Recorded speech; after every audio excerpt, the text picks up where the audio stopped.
Cashmaniacs.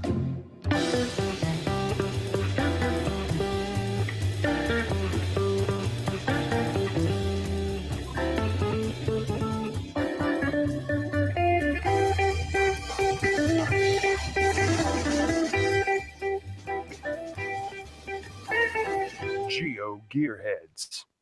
Welcome to episode 295 of the GeoGearHeads. I'm Daryl W4, once again with Chris of the Northwest. Welcome back, Chris. Well, thank you. Was I gone? Yes, Well, you went away. I went away, but I come back almost did that every other week show. because you can't do without me, Daryl. No, well, and That's what I tell myself. you went off. You did another show. You went to a mega event without me. Oh, I'm sorry. That was rude of me. But you're going to go to a mega event without me. I know, and we're going to be talking about that in just a minute because we have the Waysiders. I almost called you the Wayside Wanderers. My apologies. We have the Waysiders on with us tonight to talk about Going Tashing 2017. Do we really have them? I'm not sure who we have chatting with us now. You know, we booked them in here. Yeah. I don't know that they're actually the ones that showed up. Well, we just wanted to make sure this was a secure connection before. So we've got our or our identity cloaking devices on. So that's the confusion. But if you're sure this is secure, we can dispense with these. And well, we're sure it is not secure. No, it is definitely not secure. Okay, that's much better. Yes. There we go. I see you're wearing the eclipse glasses. Yeah. That's the only safe with those during the eclipse so that I wouldn't accidentally look at the sun. Oh, I was going to say that's probably the only safe way to watch our YouTube videos. Ooh, yes, we should be giving eclipse glasses since we can get them at a really good price right now to all of our viewers to watch the YouTube channel with. Well, on a side note, there was a story today about, I want to say it's Astronomers Without Borders. Yes, are trying to collect all of the glasses they can and ship them down to South America, I believe it was. Well, at least distribute them throughout the world. Yeah. And I thought that's a good idea. Then I saw another article. I didn't actually read it. Is there an expiration date on these glasses? Will they, become less effective over time? Yes, and it's about 3 years for most of the glasses. After which point, you're not supposed to be able to use them. So I think I'm going to have to throw these away. Or go to another eclipse quickly. I don't think that's going to happen for me. Well, let's see. Is it 2049 that it's coming right through your area there, Daryl? Yes, but that's more than 3 years. Well, I know, but at least you're getting a full eclipse. Yeah, I think we are still going to be only in the 90s for that. But I know Toledo is in the totality. Yeah, I think we have to drive a little bit to actually be at 100, but it's not bad. So, we'll probably end up doing that. We were in the 90s here. The media scared me, and I didn't go into the totality like I was going to.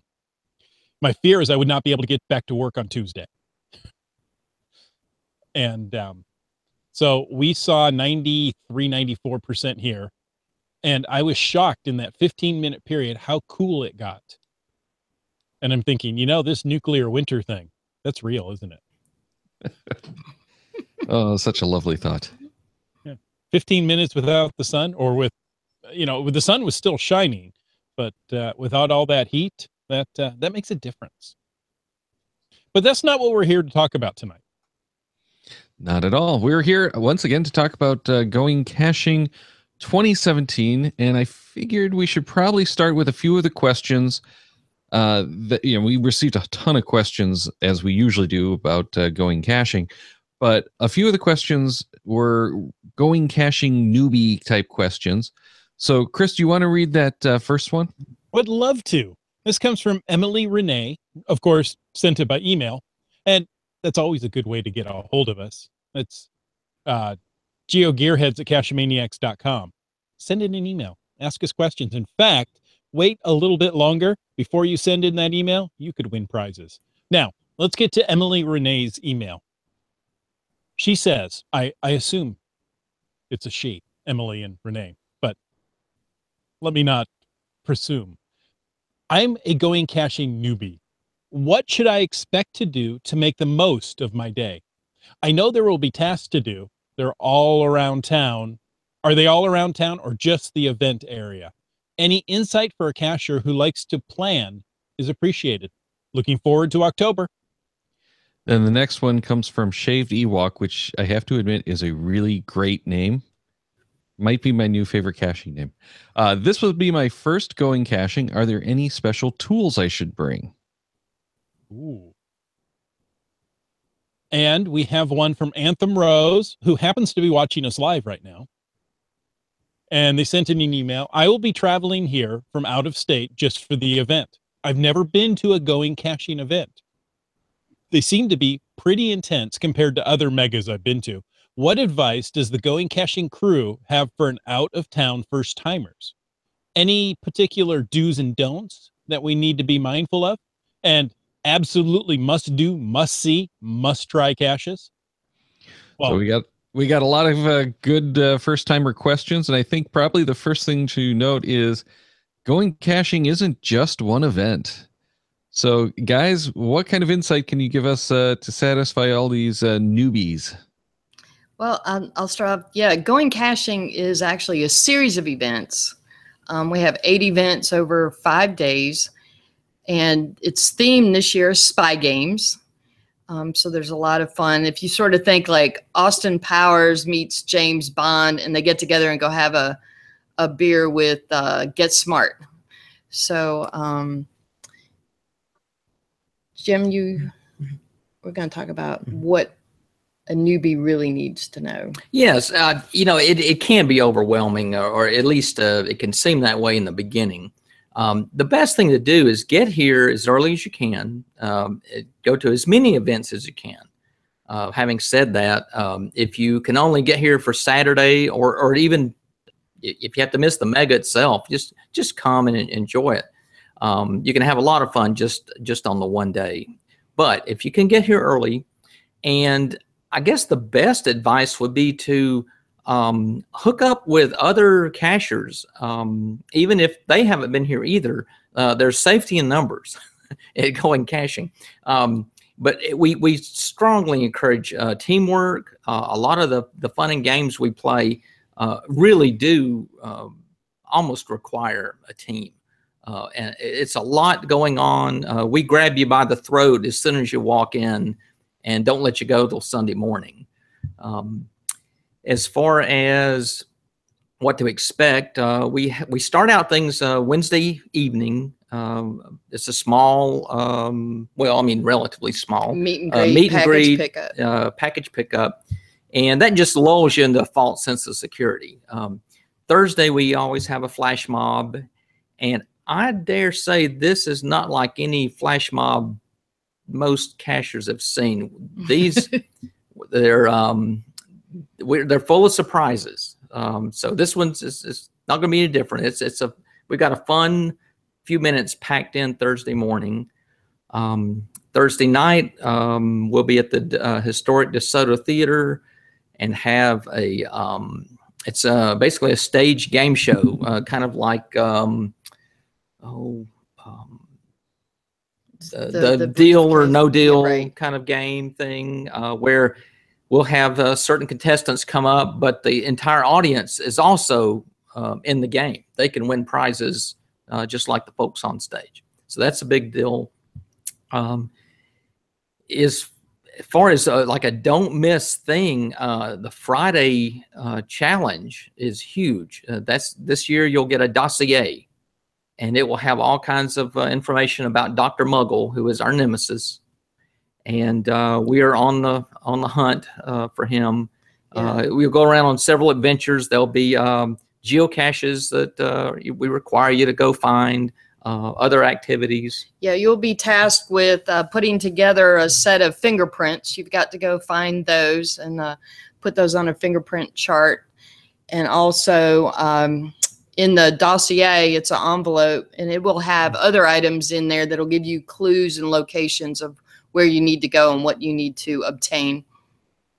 That'll be a morning event, and we'll give instructions. A lot of the old timers that come every year, they think they know what they're doing until they get here, and we've changed the game on them. So everybody's in the same boat. It's just a lot of fun. Just pick up your feet, go with the flow, and again, if you can hook up with a crowd or a group, you'll make some great friends fast and have a lot of fun. Excellent. Well, that if I'm counting correctly, only takes us through Friday. No, yes, Yeah, Friday. That was Friday morning.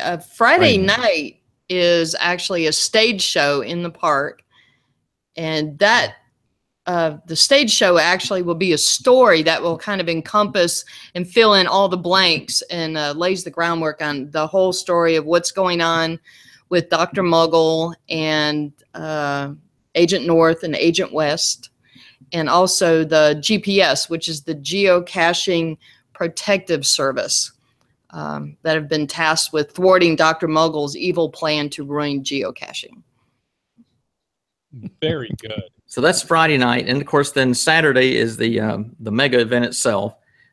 During all this time, a lot of our attendees are familiar with the trading cards we do, and there's actually a trading card puzzle where you assemble 12 unique pieces, and it provides you with a map, basically, that you'll go around and this year we're calling it "Where in the World is Dr. Muggle?" So you're gonna have to trace his footsteps, not giving too much away, but it's based on surveillance photos where we've seen him in action, meeting with his henchmen, and so you have to go there and do certain things.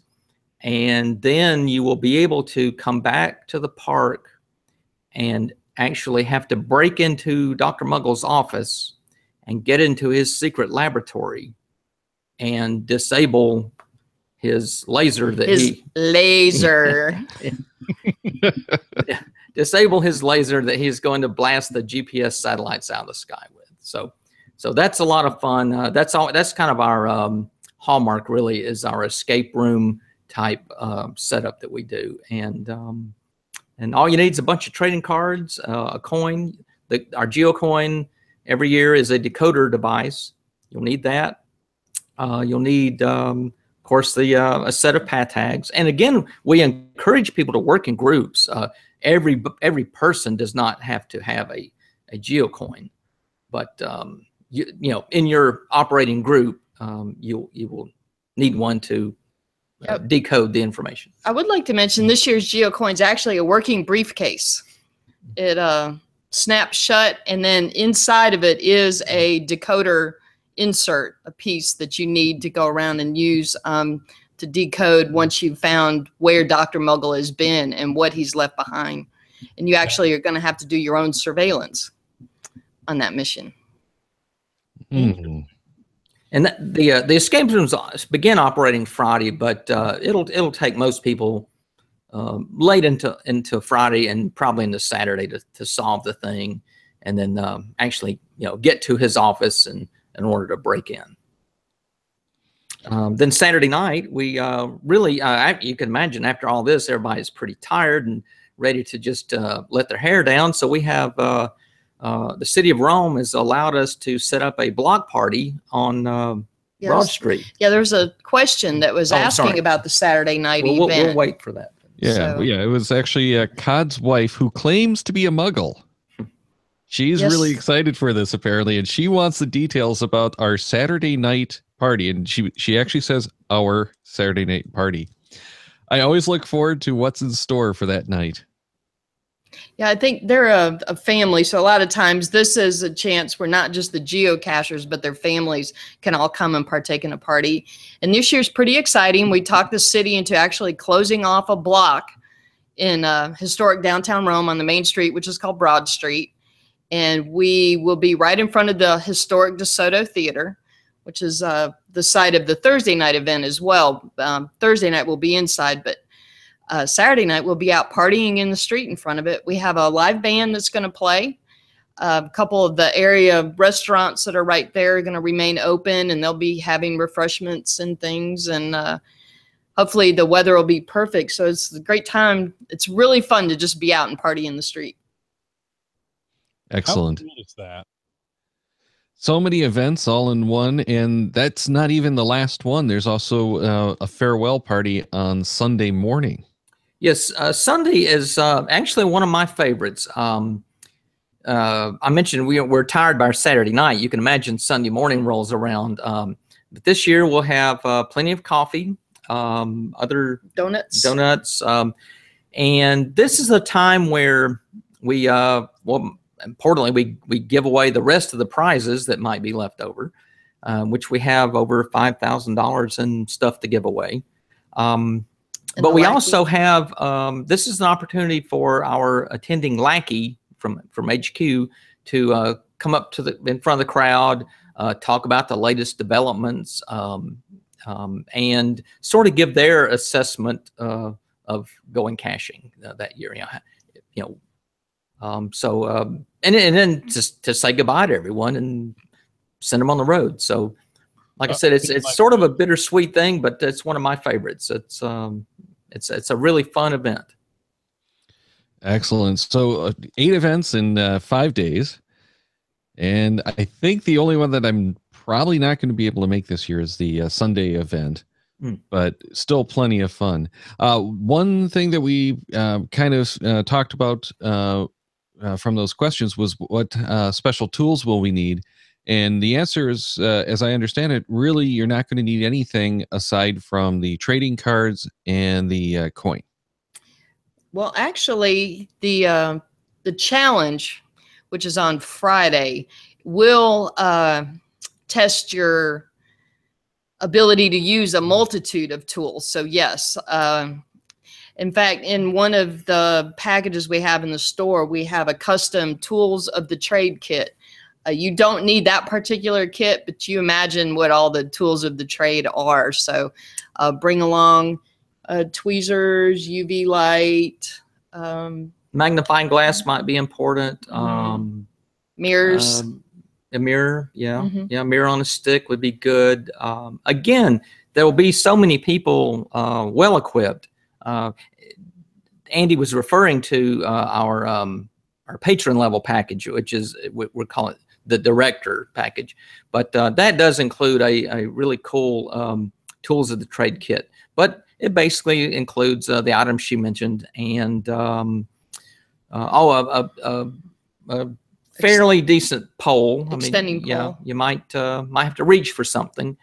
So you can MacGyver as you go, or grab everything you can think of in your tools of the trade bag, and you should be fine. And then if you're still lacking, then by all means hook up with somebody that can help you out, and so we should be good. Yeah, we kind of view it sort of as training.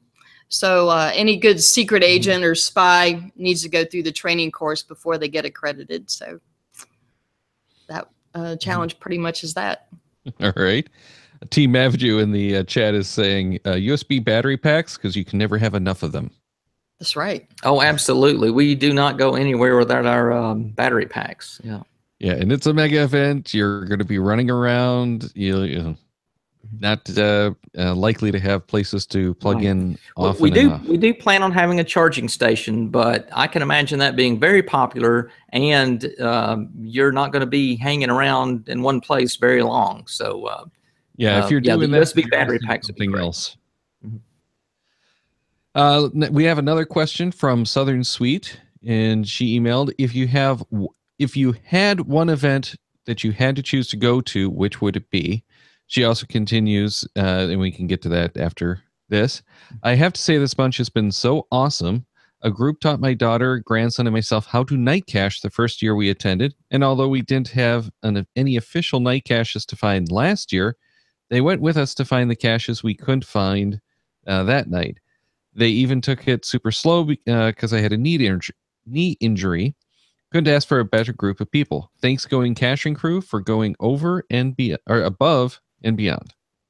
Yeah, that's one thing I want to mention. That's Jim and I are sitting here talking about it, but really there's a crew of about 40 people from 7 different states that we rely on who take any plans that we have and bring them to life. And they are just an unbelievable group of people. And they've worked, it's the same group that has worked with us year after year after year. And this year they have just gone crazy planning for stuff. But they are also the group, when we see cashers that are struggling or new cashers that need help, they will go over and beyond to extend a hand and help and make everybody feel welcome. And I think that's kind of what she was referring to. And also a lot of the cashers who've been to going caching for years take ownership of it as well and help out new people. And then going back to the original question. Oh, which event? Which event would you pick as the one to not miss? Well, again, we just encourage everybody to come to what they can. But of course, I mean, the obvious answer would be the mega itself. I mean, that is the big event. And there's a ton of fun to be had if you can only come to that one. But we have actually had people come to going caching that were able to be here Thursday and Friday and perhaps had to work Saturday. So, I mean, each event does stand on its own. It's they're all a lot of fun. But I mean, yeah, I'd have to go with the obvious and say the Saturday Mega if you only picked one. Yeah, well, if you go to the Saturday one, hopefully you could go to the Mega and the block party, because it sounds like the block party is going to be the place to really meet up with the other cachers and, you know, let down your hair and meet more cachers and go and do more of those things. Sure. But that does actually bring up a question. Are the different, I'm going to call them caches, but I think they're more like stages usually, but are any of those like stages or caches going to be permanent, or is it just for the event? We will have a mixture of, we have activities that sort of seem like caches. We will have lab caches, and we will have actually a good many new caches. And in fact, new this year, there's a couple areas of town. There's new hiking trails, a new park, and another part of town that has not had caches. We've gotten special permission to do as many as we would like in there. So that'll be new this year from 2015. Right. Yeah. It really is a good mix. But there's tons of good geocaching to be had. And we do, I don't want to say power trails, but walking trails where, you know, every 10th of a mile you can expect a cache for people that, you know, enjoy just a good, I don't want to say lazy, but a casual stroll, and lots of numbers. And then we will have, you know, you can imagine many puzzles that which we will. Some of those will publish early to give people a chance to solve them, and some of them will spring on you at the last minute. We're introducing a new trick this year. Some of the puzzles are going to be extremely difficult. For a reason. You can, and they'll all be solvable, but you're really going to have to get into the mind of the puzzle creator to solve these things. As an alternative, we're going to hide north and west coordinates in various places. There could be some in the program, things you walk by throughout your adventure, and it will identify the GC number and half the coordinate, you know, either the north or the west. And so you can gather, you know, if you're very observant, you can gather up a lot of coordinates to find these caches that are, I don't want to say almost unsolvable, but you would spend a lot of time on these. So you get the idea. Yeah. So in addition to the events, you will be getting some cache finds as you wander around trying to. Oh, absolutely. Oh, absolutely. Yes. And we have a puzzle class on Saturday afternoon that it's a lot of fun for me. I put that on, and we'll actually teach some of the puzzles we have. We really don't, unless someone volunteers, and we've had that happen before, where people say, hey, use my puzzle cache as in your class, and we will. But without that permission, we stick to, you know, revealing or at least helping cachers with our own puzzles. And in fact, Jim is going to be teaching the T-shirt puzzle. Yeah, that's a new one. Provided it's been found, which the T-shirt which you have on, Daryl, is a puzzle T-shirt, and that you solve the shirt and complete its instructions. And you, if you're the first to find the geocache, which is a loggable permanent cache, we have $100 FTF prize. So, well, we actually got a question about that from Goldbug Girl, and I'm assuming that's a she because it's girl. The pre-event T-shirt puzzle is obviously continuing the proud Rome tradition of the multi-layered puzzle. Can we expect more of your mind-numbing puzzle caches to appear during the event? I'm wondering if I'll get any sleep during my visit. You will not get any sleep during your visit. There is no if hope. You're good. So, but I think the one thing we would say about the puzzle, the T-shirt puzzle, which you're wearing, is everything you need to solve the shirt puzzle is on the T-shirt. Interesting. Now, we've got an email from TWH Writer. This is, I would like to know if there's supposed to be, or if there will be any hints forthcoming on the Going Caching 2017 T-shirt, or are we supposed to be that good? You're supposed to be that good. Yes, it is a tradition in which we started, good grief, was that 2011, I guess, in Savannah was our first T-shirt puzzle, which pales in comparison to the the thing we came up with this year. But our tradition is we do not offer any hints on it. You get the shirt and go to work, and trust us, everything that you need to proceed is on there. I'm not saying that there's final coordinates, which, well, I'll say there is not final coordinates, because we don't want locals to have any advantage. In other words, if we put the final coordinates, they could go and stake that area out and check it, even though we haven't physically placed the cache yet, that would not be fair. But we always devise quite a comical stop mechanism to where you cannot proceed until, for instance, last year at FDR State Park, they solved the puzzle T-shirt. They knew exactly what they needed to do once they got to FDR State Park, but they were looking for a particular box, and that box was revealed at 9 o'clock Saturday morning. And only the puzzle solvers knew how to open the box, a combination lock. And then that was the final clue they needed to dash off into the woods. And, or actually there was a few steps they had to, or hoops they had to jump through. But anyway, that's the way it works.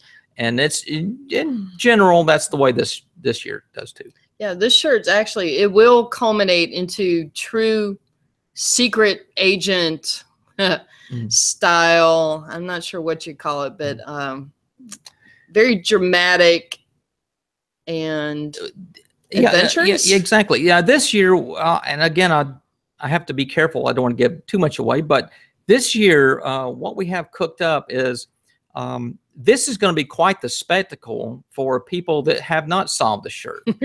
This is going to unfold in front of the crowd, basically. So it can't say any more, but we're quite proud of this one, and it's going to be a lot of fun. Now, will this be a permanent cache that people can find later, or is it only during the event? Yes, what we do, which we try to do every year, and I think one year we did not manage to pull it off, but our goal, and it will work this year. Once the event is over, the cache is published, and there are instructions on the cache page which would allow you then to complete it on your own, even without a T-shirt.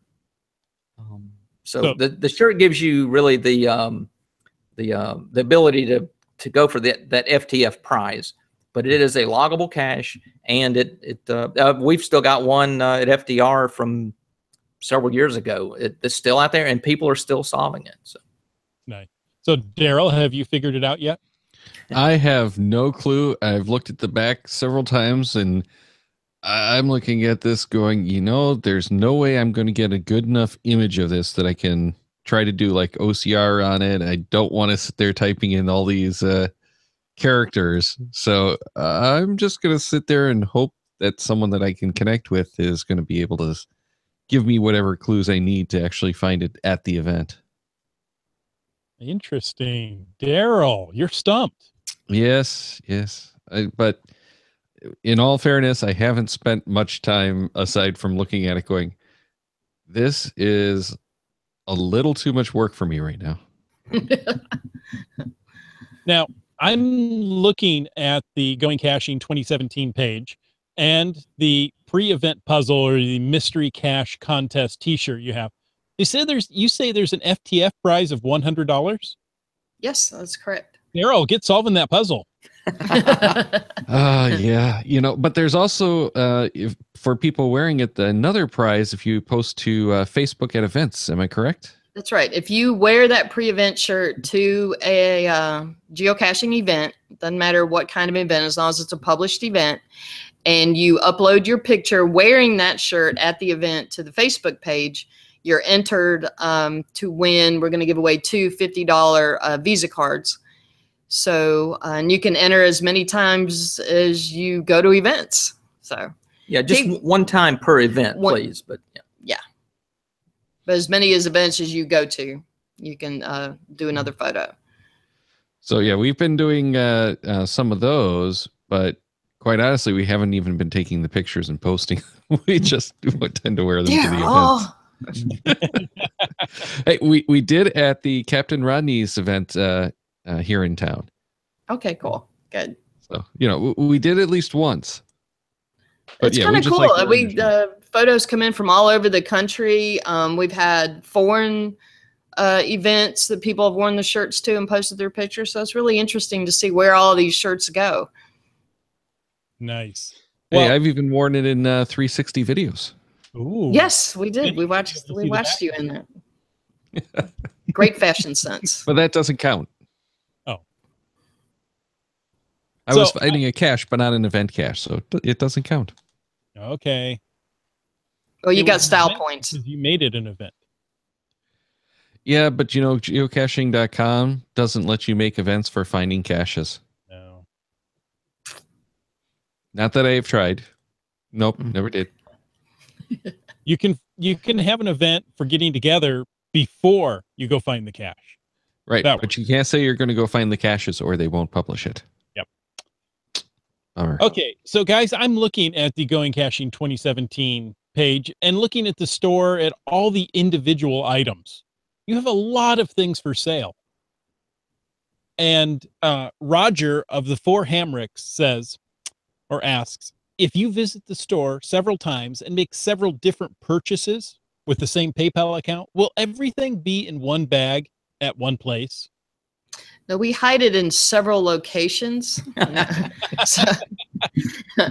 But yeah, we do our best to keep up with that. Of course, it's easiest when people go one time, but we understand you go, oh, I wished I'd gotten this, or I wish I'd gotten that. So you do go back and purchase something additional, and we will do our best to make sure everything ends up in the same bag with each copy of everything. So you only have to stand in line one time to get your items. And we really do appreciate people who go to the store and shop for these items, because that's how we pay for all this.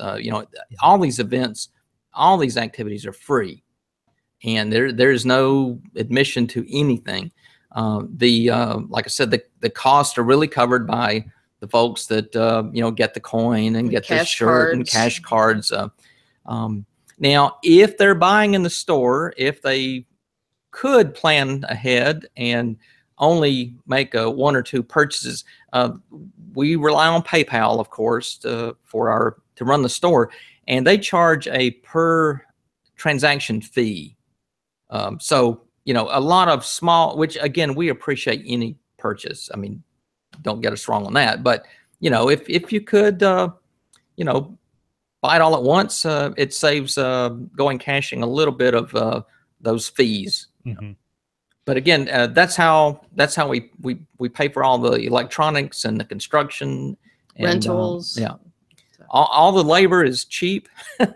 Again, Andy mentioned the Going Caching crew. It's a great group of folks. They don't even. I mean, they're here for the smiles. They really enjoy making people happy. They work themselves completely to death every year. We're surprised that we have any friends left, but it's a great bunch, and all of the proceeds are plowed right back into the events. Now, looking at the store, are there any of those items that someone in the party needs to have? You already mentioned that someone needs to have a coin, but is there anything else that people should make sure to order before they get down there? The path tags come into play, and also the trading card packs. That, of course, is the trading card adventure, the Where in the World is Dr. Muggle. That's what it is. In each one of those packs, you get 9 cashier cards from the people who've ordered the custom ones. And then there's also a puzzle piece. And then there's bonus cards. And then sometimes there's little certificates that are instant win tickets. So the puzzle pieces, you need to collect all 12 of them to put them together to create this year's all the surveillance photos and the map where you can track Dr. Muggle. And it also has all the instructions. So that's another item.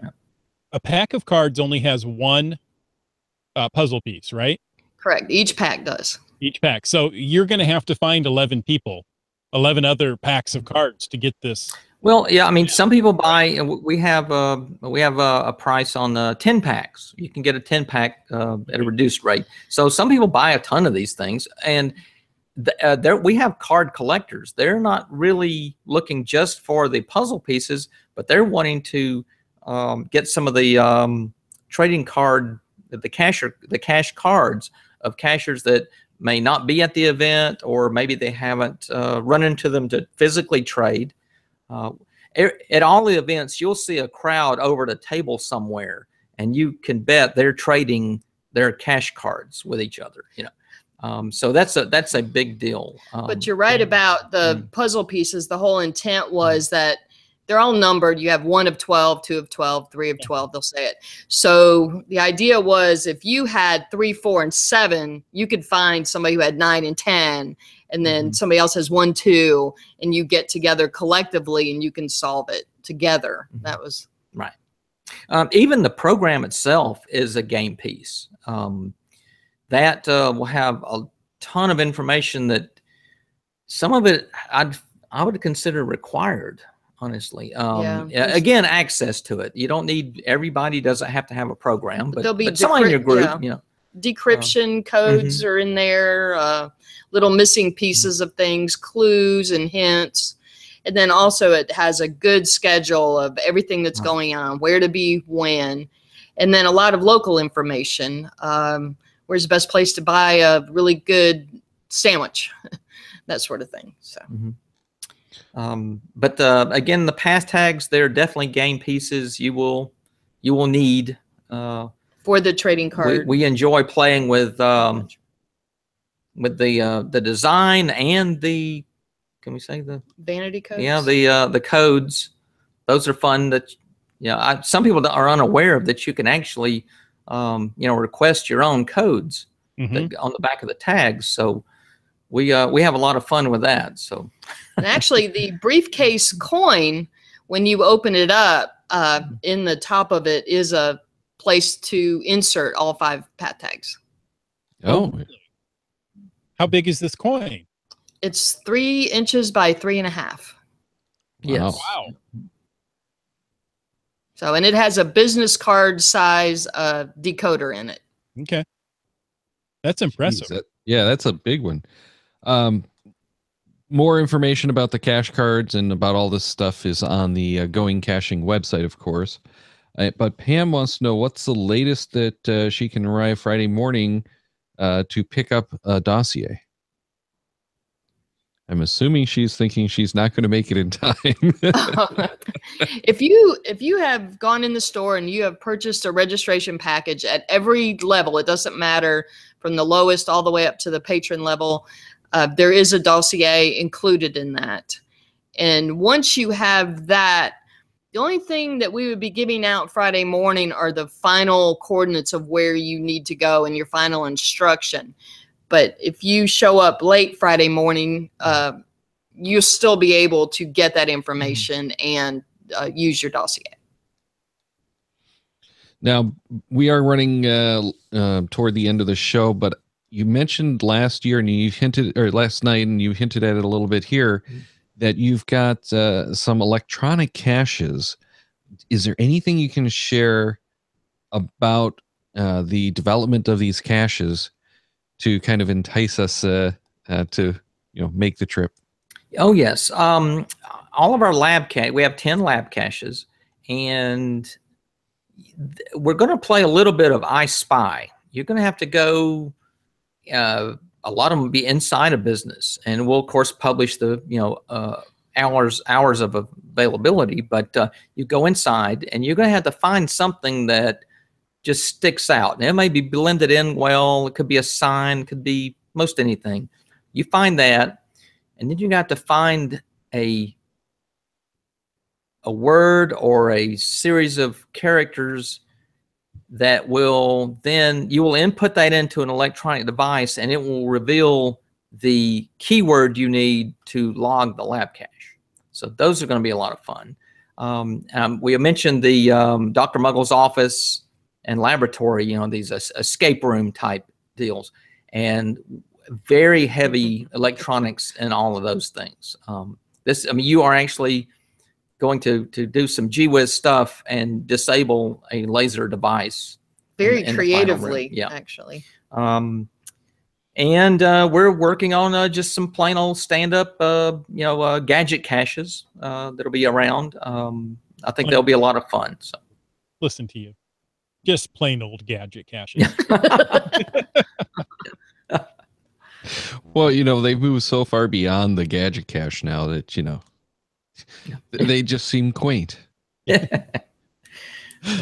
Oh, but there are packages available, and rooms I'm sure are still available, not necessarily in Rome, because when I booked mine, I was finding a couple of the hotels were getting booked up.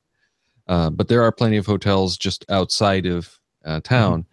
Any recommendations on where people should look for rooms? And is there a cutoff also for getting those packages ordered? The store closes on August 31st, so people have just about one week left to get in and order their packages. And also, we've had a flurry of activity of people ordering the custom cash cards. That's something you want to get in on, and those are trackable, which is cool. You get your own custom cash card with a unique tracking number, and you can add it to your collection, and people can discover them. We've had some of ours discovered at HQ headquarters this week, or last weekend from the APE event. People that were in town were discovering some of our cards, which was interesting. And packages, I don't know that we're going to have a lot of things left over to sell at the event. So if you want to guarantee that you have what you need to do it before August 31st. Right. And as far as where to stay, years ago we would try to set up an official event hotel and try to get a good rate, and we kept finding out that you can go online and beat any rate that these hotels would actually, because what they're doing is they're taking their standard rate or top rate and then discounting that, and like to the Hampton Inn. Well, I could beat that by going online, and so we don't have a set hotel, but Rome does have lots of hotels. Yeah, so. And if you go to romegeorgia.org, which is set up, the visitor center manages that site. There's a pretty good list of hotels on there that are in town. The Days Inn, I think that's where you're staying, Daryl. That's downtown. Great location. Yeah, the Hampton Inn is new downtown, but I think it's sold out, and Hawthorne Suites is sold out. I know. Yeah, I believe those are the two that I checked and they were sold out. And you mentioned Days Inn, so that's where I was. So that's where I booked. But I was looking at staying at like the shoot, I can't remember what it's called anymore. But one of the cheap hotels just a little bit further out. Yeah, there's a line of good hotels out on 411, which is real convenient to be into town and where the event sites are. There's a La Quinta, Holiday Inn Express, Jameson, Quality Inn. So there's a good number of hotels in Rome. Yeah, and but that's a good point. If you go to was it Rome, Georgia? RomeGeorgia.org. They have a complete list of available hotels. Nice. Excellent. And with that, folks, I think we're going to wrap this one up because we are over the 45-minute mark. But is there anything else that you want to share before we take off? We're just super excited about it. We can't wait to have everybody here in town. Rome is a fun place to visit. It's very welcoming. Our downtown business association, the development association, the city, county, the police, everybody's on board and pretty excited about it. And I know from Jim and I's perspective, the Going Caching crew, our group of people that have been working on stuff now collectively for a while, they are all super excited about it. So the spy theme it's fun, and then we can be real creative with it. And we're excited about you coming, Daryl. You're really going to have a great time, and we're going to have a great time, with you being here. So, Chris, we wish you could come too. But, you know, Chris, what? I need to do it. Maybe next year we can look into it. Do you have a theme for next year you can share? We reveal that at the very last thing at the Mega on Saturday, which you probably gather. No, we don't know yet. I was gonna say, I received a recall in one of the previous episodes with you guys talking about the themes that you really didn't know sometimes even the day before the event what the theme was going to be for the next year. That's true. We have a list of so many good ideas, and it's just like, okay, do we do this? Do we do that? Do we do this? So, yeah. Yeah, it's one of those so many good ones, but what can you actually pull off with some of them too? You get some of these great ideas, and it's like, well, how's that going to translate into the games?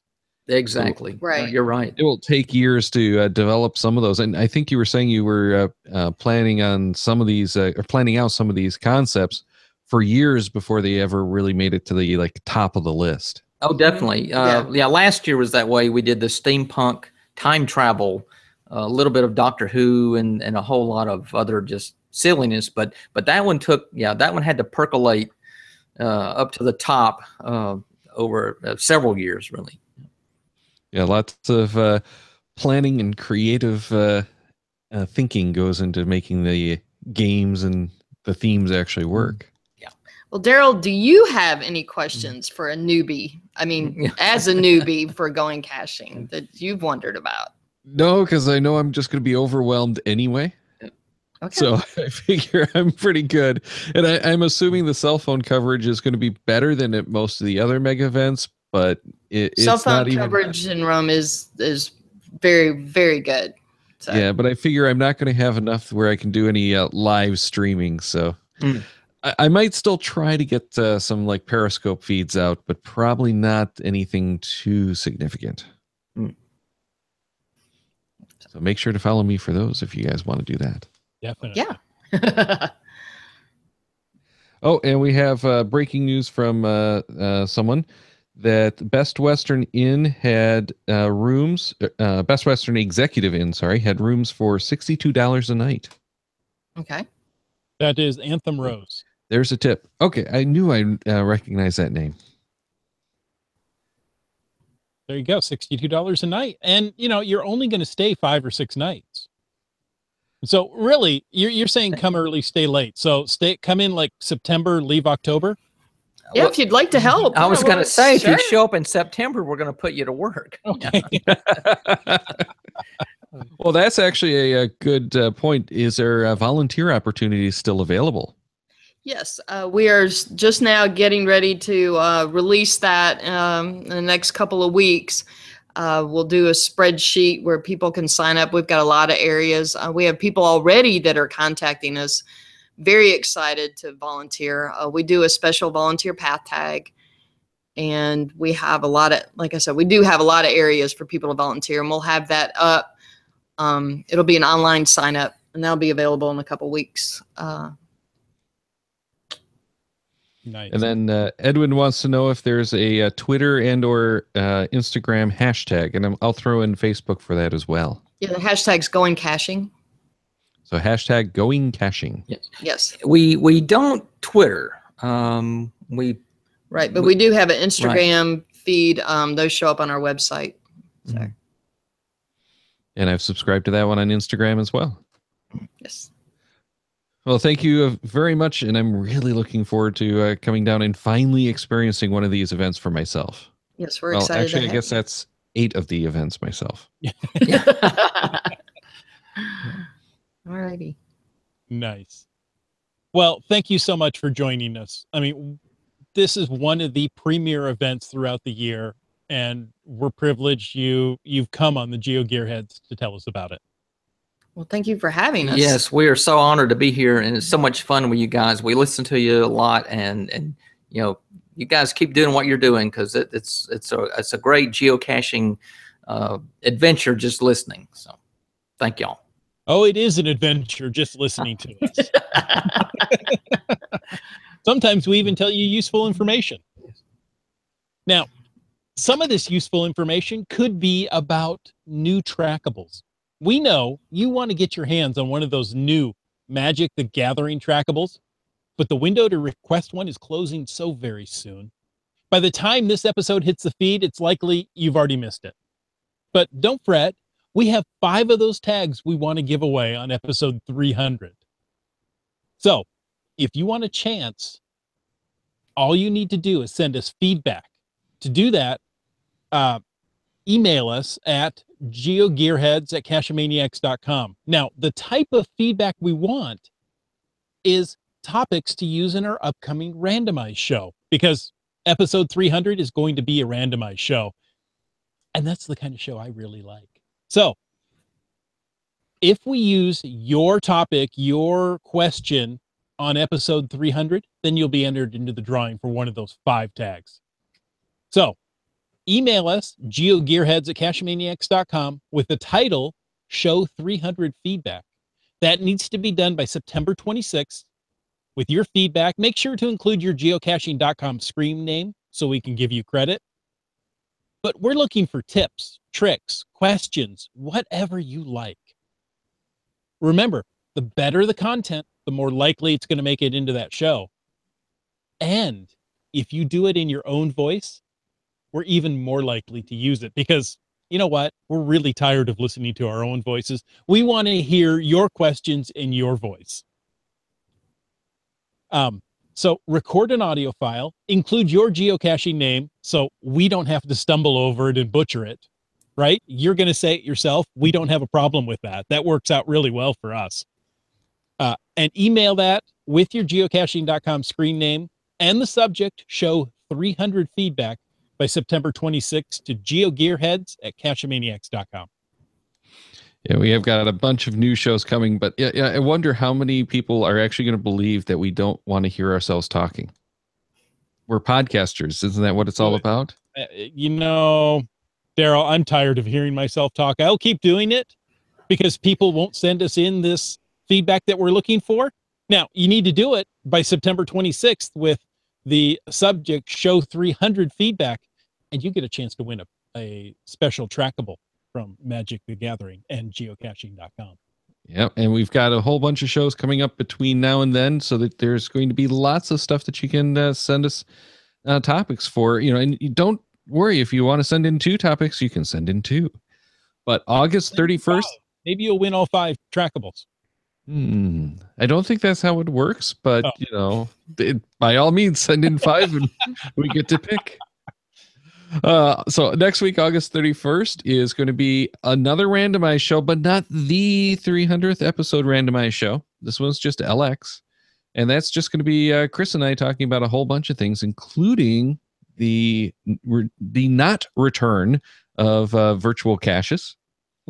September 7th is going to be Geo Live.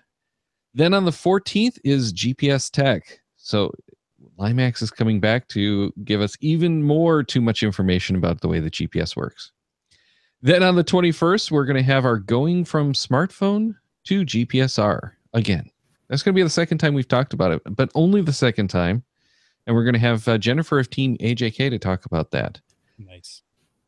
Then, as we mentioned before, September 28th, which is why you have to get them in by the 26th, is going to be episode 300.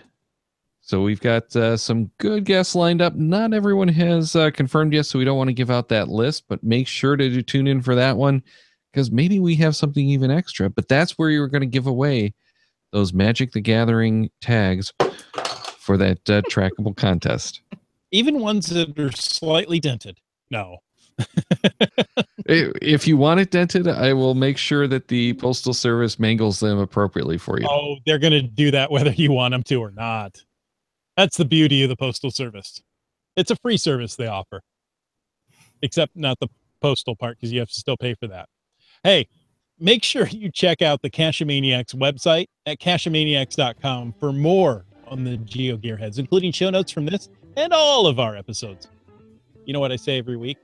We love hearing from our listeners, so leave us feedback by emailing geogearheads at cacheamaniacs.com or through the many channels of social media. Your support helps keep the Cacheamaniac shows coming. Please consider becoming a patron through the link on our website to support the Cacheamaniac shows. GeoGearHeads is produced by Chris Umfenauer and Daryl Wattenberg. The show's copyright 2017 by Daryl Wattenberg. All rights reserved.